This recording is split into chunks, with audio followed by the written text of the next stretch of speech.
আসসালামু আলাইকুম। যারা কলা চাষ করেন তাদের জন্য কিন্তু খুবই গুরুত্বপূর্ণ একটি টিপস থাকছে আজকের ভিডিওতে।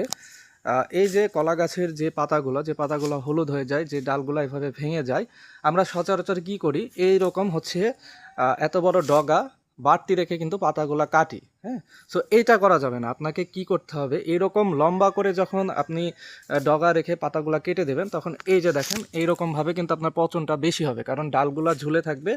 এটা কিন্তু যে কারণে আপনার গাছের পচনটা বেশি আসবে। সো আপনাকে কি করতে হবে, আপনাকে যেটা করতে হবে, আপনি যখন পাতাগুলো কাটবেন তখন একদম এরকম গাছের বডির সাথে মিলিয়ে কেটে দিতে হবে। তাহলে দেখেন এটা কিন্তু গাছের বডির সাথে মিলিয়ে এভাবে কেটে দেওয়া।